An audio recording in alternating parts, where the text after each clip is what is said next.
Meu nome é Lúcio Marques da Silva, eu sou membro titular da Sociedade Brasileira de Cirurgia Plástica, pertenço ao corpo clínico da Unidade de Cirurgia Plástica do Hospital Regional da Asa Norte, em Brasília. Eu vou falar a convite da Liga Acadêmica de Cirurgia Plástica do Distrito Federal sobre retalhos cirúrgicos, classificação e aplicação. Relembrando que os retalhos em enxerto, eles compõem os dois pilares principais da cirurgia plástica. Praticamente todas as cirurgias plásticas têm o retalho ou enxerto ou as duas coisas juntos. Tanto nas reconstrutoras como nas cirurgias consideradas ditas como estéticas, né? A gente procura não ter uma divisão entre cirurgia reconstrutora e cirurgia estética, é tudo cirurgia plástica, mas enfim. O enxerto é aquela porção de tecido que é transferido sem eixo vascular. Ou seja, é uma porção livre, ele é colocado na área doadora, ele vai sobreviver na área doadora graças ao primeiro momento à embebição plasmática e depois pela neovascularização, sofrendo até um certo grau de atrofia em relação à área doadora dele. Já o retalho é uma porção transferida de tecido, pele, subcutâneo, músculo, pode ter osso também, com um eixo vascular. Então esse eixo vascular vai ter uma artéria, uma veia pelo menos, então vai nutrir aquele segmento de tecido. Esse segmento de tecido, então, ele vai manter as características da área doadora, sem muita atrofia. Então aqui, dando exemplo, um retalho miocutâneo, tensor da face lata, usado aqui da coxa para cobrir um defeito na região do quadril. E aqui está o pedículo dele que vai nutrir toda essa porção que é transferida para cá. Um outro retalho, miocutâneo gracilis, também levado da face medial da coxa para a região do períneo, e todo esse tecido é mantido por esse eixo vascular.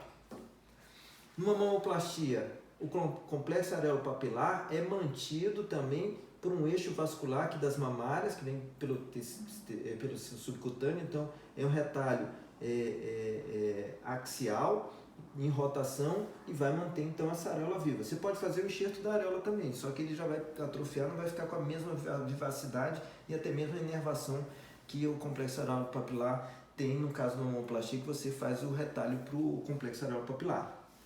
No abdominoplastia, aquele retalho abdominal que é levantado para ser tirado o excesso, ele é avançado, um retalho em avançamento, dermo gorduroso ao acaso, com a base dele toda nessa área aqui, o eixo vascular vai vir todo ao acaso pela base do retalho. Então o corpo humano, ele é composto por camadas. Isso é importante para a gente entender como que a gente confecciona o retalho.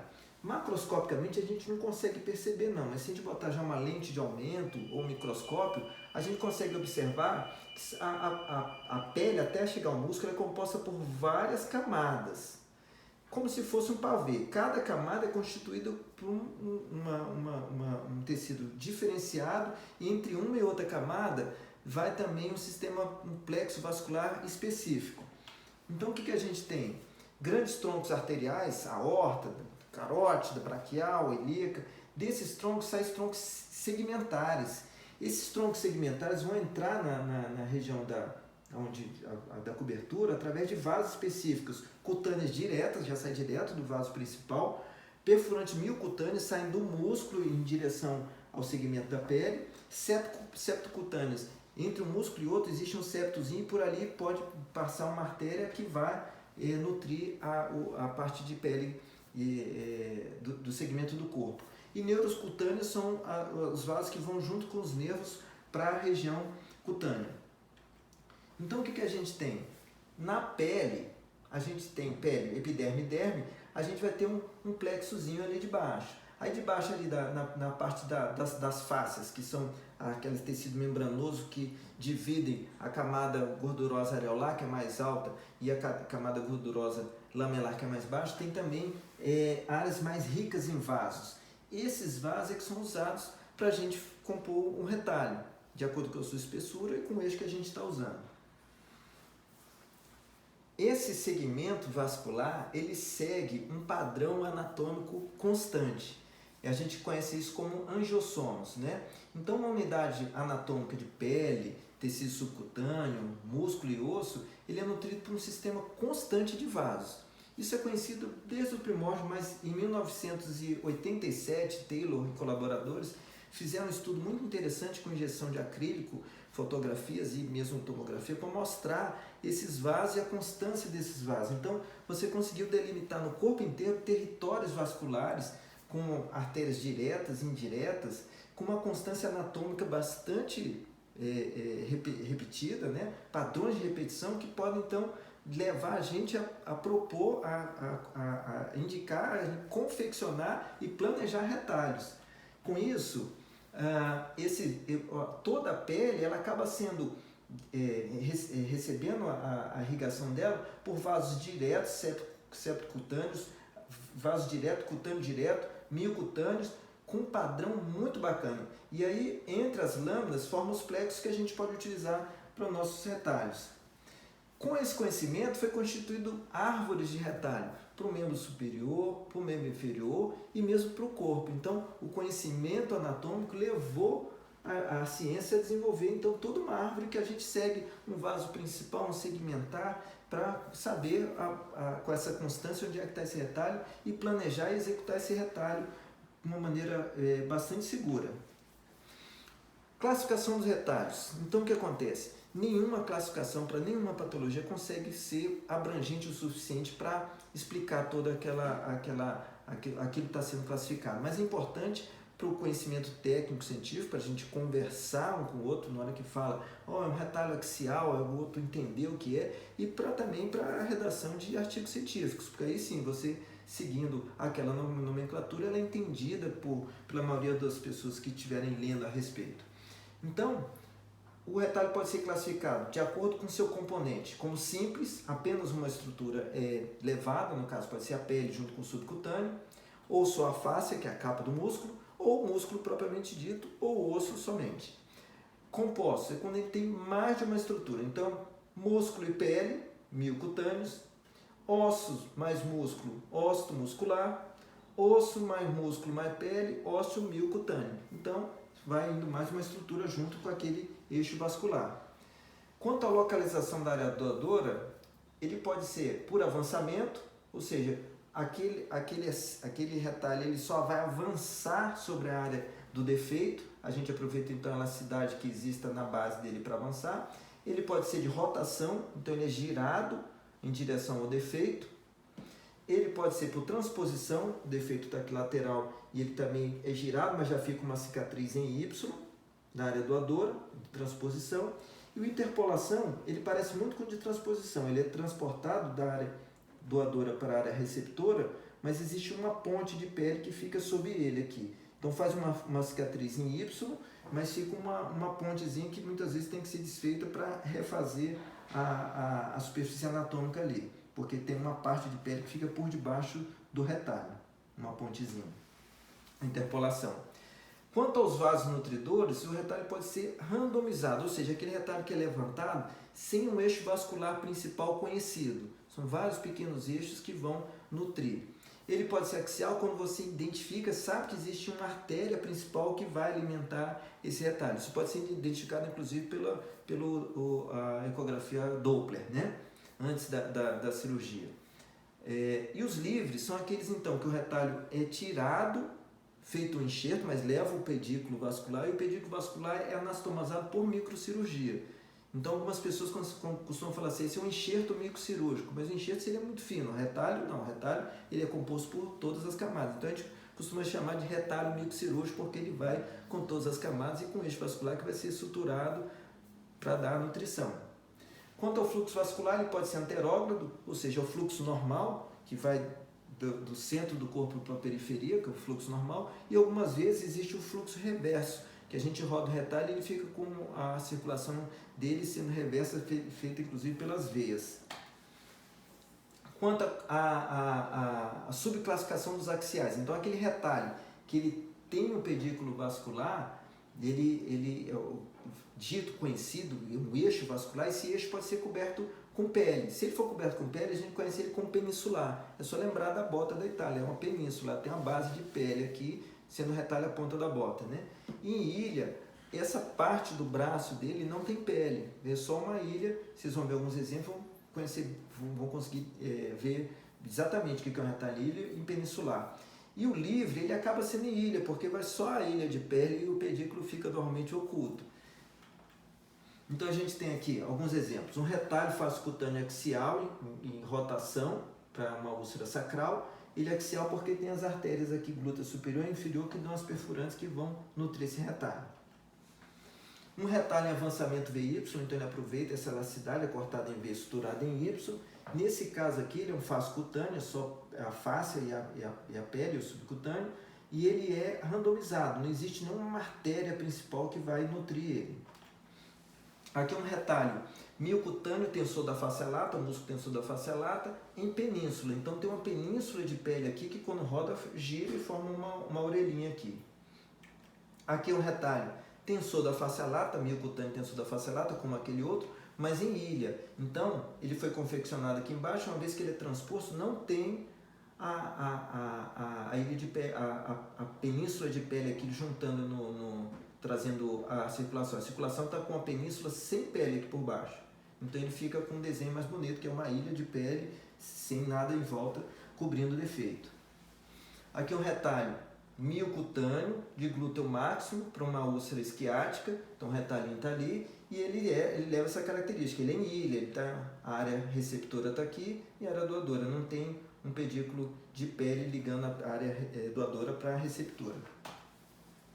Aqui é um retalho simples, vasto lateral, transposto por um defeito na região do quadril. Então o músculo só foi rodado para dentro do defeito da cirurgia ortopédica. Aqui é um retalho miocutâneo de vasto lateral em península. Então ele mantém essa área de pele aqui que roda, forma uma orelha. Então ele é o que está compondo o retalho na sua base, a pele também. Então é peninsular. Aqui é um retalho em ilha, fascicutâneo, axial, plantar medial, e que leva nervo, inclusive, que dá inervação para a área receptora, que é o calcâneo.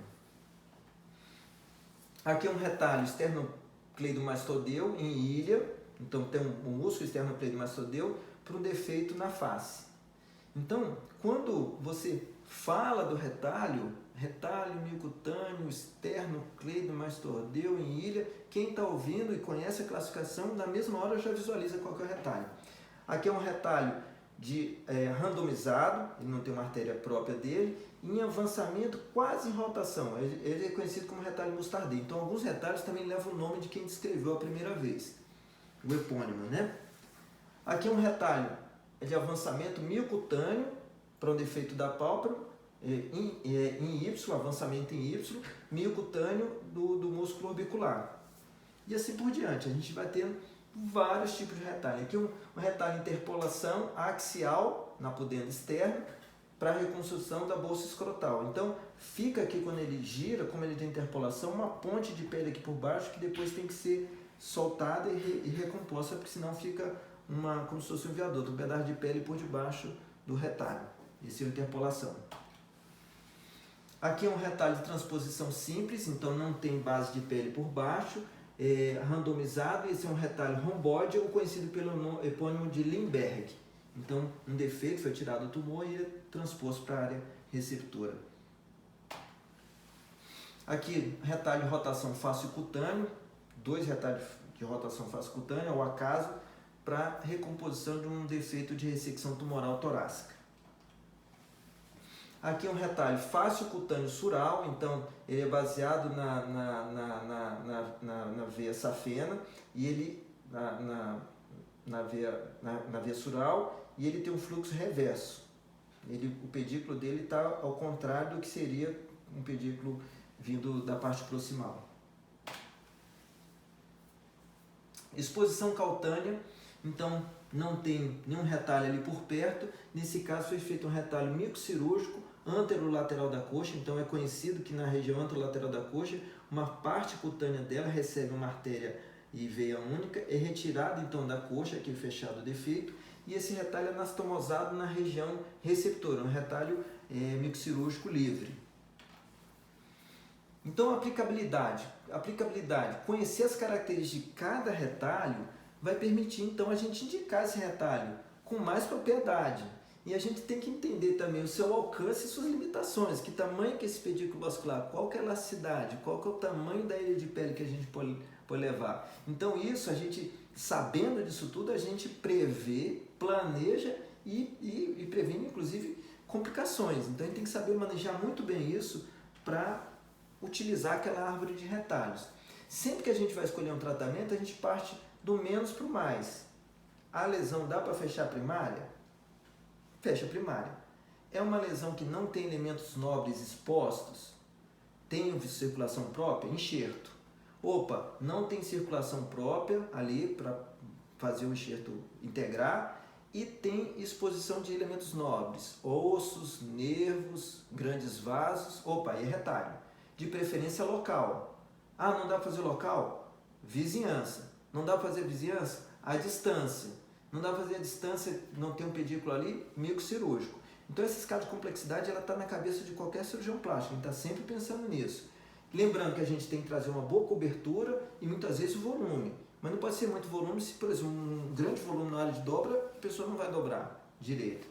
E essa cobertura, então, ela tem que estar ali muito ligada à função. Não pode botar um pedaço de tecido ali muito grande que vai atrapalhar a função. Aí não valeu a pena. Então, a gente está sempre pensando ali quanto de coxinha que a gente está levando para a plasticidade local, né? E esse preenchimento é importante também para dar um melhor resultado estético, porque se ficar muito grande fica inestético, se também ficar muito fino fica inestético. Então esse exercício clínico que acontece na maioria das nossas cirurgias reconstrutoras. Então a gente vai comparar sempre a composição do que a gente tem ali para fechar, o pedículo se chega ou não chega, um pedículo mais fácil ou mais difícil de você dissecar, a flexibilidade, importantíssimo para a função e para a estética. Então, vai estar tudo junto ao mesmo tempo. Aí a complexidade da vida do cirurgião plástico. Os clínicos estão sempre pensando em diagnósticos, em tratamentos, então o exercício mental deles é esse. O exercício mental do cirurgião plástico está nisso. Que tipo de reconstrução a gente vai fazer, qual que é o pedículo, qual que é o custo-benefício, qual que é o resultado funcional e o resultado estético. Isso vale inclusive para cirurgias estéticas, né? Então os retalhos fascicutâneos são aqueles mais fininhos, ele é composto de pele e gordura embaixo dele. Ele é mais versátil, ele tem uma disponibilidade grande no corpo, fácil confecção e menos sequelas secundárias. Não levou músculo, então não vai tirar a função daquele músculo que está sendo usado por retalho. Eles não são substitutos para os retalhos miocutâneos ou para os retalhos musculares, são complementos. Por quê? Porque os musculares vão ter sua indicação própria, né? Os retalhos fascicutâneos, reconstrução em geral, exposição de estruturas nobres, ossos, nervos, vasos, perda de substâncias por ressecções tumorais e traumáticas, contraturas cicatriciais e úlceros superficiais, que não tem muita profundidade. O retalho miocutâneo, o muscular, como ele vem com mais volume, o que acontece? Ele é indicado para aquela perda de substância em 3D, reconstrução mamária, reconstrução facial, aquelas áreas que você precisa de função de coxinha, na área do quadril. Eles têm melhor vascularização, então eles são usados para as casos de infecção e osteomielite, principalmente áreas irradiadas. Eles, como tem um músculo funcionando, pode ser usados também para reanimação muscular facial ou mesmo de membros. Então a transferência já leva a função muscular, inclusive, em alguns casos. Indicação dos retalhos. O conhecimento anatômico é a premissa fundamental. Você conhecer o pedículo vascular é o fator norteador principal. Então, ele tem que dominar o pedículo para poder indicar esse retalho, saber onde ele chega e, enfim, confeccionar e ter sucesso. A consideração da área doadora, como ela vai ficar, também é importante. Não vai criar um defeito maior na área doadora do que na área receptora, né? E esse jogo todo que é o complexo que norteia a cabeça do cirurgião plástico. Qual que é o retalho ideal? Aquele mais eficaz que restaura forma e função, então a gente está sempre procurando ele. O mais simples, que precisa de menos estágios cirúrgicos, menos mórbidos para não deixar sequelas na área doadora, tanto estética como funcional, e de mais fácil execução, ou seja, que não precisa de um aparato muito grande. Então o retalho microcirúrgico, ele completa quase todos esses quesitos aqui, mas a execução dele não é tão fácil, porque requer um cirurgião treinado, microscópicos, fios específicos. Então, esse jogo está ocorrendo todo o tempo, mesmo com o advento da microcirurgia, que é uma cirurgia excepcional, consegue preencher isso aqui, ela não serve para todos os locais, porque tem algumas restrições anatômicas e restrições da equipe cirúrgica que vai fazer. Então, todos os retalhos são usados na maioria dos serviços, sem uma preponderância sobre esse ou aquele, uma vez que todos estão aí, faz parte do nosso arsenal. E a cirurgia plástica é isso. é uma constante luta entre o suprimento sanguíneo e a beleza. Essa é uma frase de Harold Gillis, o pai da cirurgia plástica. Bom, era isso que eu tinha para falar sobre retalhos, classificação e aplicação. Obrigado.